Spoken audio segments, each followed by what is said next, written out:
টি-20 world cup 2024-এর ছোট দল যারা তারা কিন্তু এবার কেলমা দেখাইতেছে কেলমা।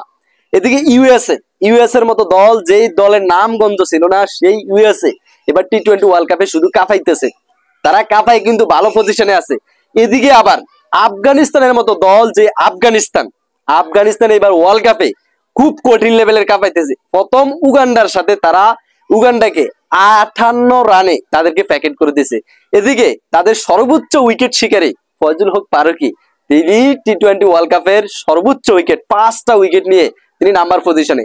এরপরে আজকে ম্যাচ হয়েছিল নিউজিল্যান্ডের বিপক্ষে, যে নিউজিল্যান্ড টি-20 ওয়ার্ল্ড কাপ চ্যাম্পিয়ন, সেই নিউজিল্যান্ডকে 75 রানে অল উইকেট 159 করছে আফগানিস্তান। সেখানে তাদের সর্বোচ্চ রান হচ্ছে রহমতুল্লাহ গুরবাজ, তিনি প্রথম উগান্ডার সাথে 75 রান করছে এবং সেকেন্ড নিউজিল্যান্ডের বিপক্ষে সে 80 রান করছে 56 বলে। ভাই কঠিন লেভেলের ইনিংস, আসলে সিকনা হলেও যে শক্তি আছে সেটা কিন্তু তিনি প্রমাণ করে দেখাই দিতেছে এবার ওয়ার্ল্ড কাপে। ভাই কঠিন লেভেলে খেলা দিতেছে। এরপরে তাদের ইব্রাহিম জর্দান, আসলে তাদের ওপেনিং জুটি টপ অর্ডারে কঠিন লেভেলের খেলতেছে। এই কঠিন লেভেলের খেলা দিয়েই কিন্তু তারা এবার টি-20 ওয়ার্ল্ড কাপে একটা ভালো পজিশনে আছে, যেখানে নিউজিল্যান্ডের দলের মতো একটা বিশাল বড় দল সেখানে আজকে 75 রানে তাদেরকে গুটিয়ে দিচ্ছে। ফয়জুল হক ফারুকী এই নিউজিল্যান্ডের বিপক্ষে কিন্তু আবার 4টা উইকেট নিছে। তিনি প্রথম ম্যাচে 5 উইকেট, পরের ম্যাচে 4 উইকেট। এখন সর্বোচ্চ উইকেট শিকারী ফয়জুল হক ফারুকী। রশিদ খান 4টা উইকেট নিয়ে ডিরেক্ট নিউজিল্যান্ডকে ফতে ফতে করে দিছে। আসলে এবার 2024 টি-20 ওয়ার্ল্ড কাপে সবগুলা অঘটন ঘটাইতেছে। ভালো দল পাত্তা পাবে না, তবে ভালো দল বাদ হওয়ার সম্ভাবনা অনেক বেশি। অনেক দল বাদ হয়ে যাবে, ভালো ভালো দল, সেটা কিন্তু নর্মাল দল বুঝাই দিতেছে। এদিকে আবার স্কটল্যান্ড ইংল্যান্ডের সাথে খেলা খেলছিল, যে বৃষ্টির জন্য হয়তো বিশাল একটা রানের পাহাড় থেকে হয়তো বেঁচে গেছে, না হলে স্কটল্যান্ড যেই লেভেলের খেলা দিছিল 10 ওভারে তারা 90 রান নিয়ে ফেলছে, বৃষ্টির জন্য পরিত্যক্ত হলো। ইংল্যান্ড কিন্তু সেই ম্যাচ হারতো। কঠিন লেভেলের খেলা দিতেছে স্কটল্যান্ড।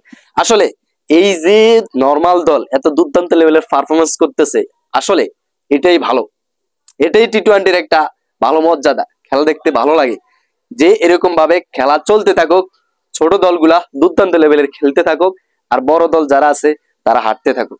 হারতে হারতে প্রথম রাউন্ডে তারা বাদ হয়ে যাক, সেটাই আমাদের প্রত্যাশা। কারণ সারা জীবন যদি ভালো দলই কাপ নেয় তাহলে নর্মাল দল কি করবে?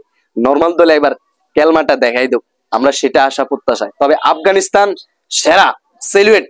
আসলে এই যে যারা সেকুলারিজম আছে, যারা আফগানিস্তানকে কটূক্তি করতো, কথা বলতো যে মোল্লারা পারে না, আসলে মোল্লাদের ব্র্যান্ড আরো কঠিন লেভেলে। তাদের যে বর্তমান প্রযুক্তিগুলা বের হচ্ছে তাদের রাষ্ট্র থেকে, এবং তাদের যেই মুদ্রা, যে মান, কঠিন লেভেলের। সেলুয়েট আফগানিস্তানকে, কঠিন লেভেলের খেলা দিতেছে। আশা করি এবার টি-20 ওয়ার্ল্ড কাপ তারা একটা কিছু করে দেখাবে। যদিও বাংলাদেশ আছে, বাংলাদেশ লাস্ট পর্যন্ত থাকবে না সেটা নিশ্চিত, তবে আফগানিস্তান কঠিন লেভেলের খেলা দিতেছে। আশা করি আফগানিস্তান টি-20-তে একটা কিছু করে আমাদেরকে উপহার দিতে পারবে। তো ভিউয়ার্স, এতক্ষণ পর্যন্ত ভিডিওটি দেখার জন্য অসংখ্য অসংখ্য ধন্যবাদ। সেই সাথে ধন্যবাদ যদি চ্যানেলটিকে আপনারা সাবস্ক্রাইব করে রাখেন। আল্লাহ হাফেজ।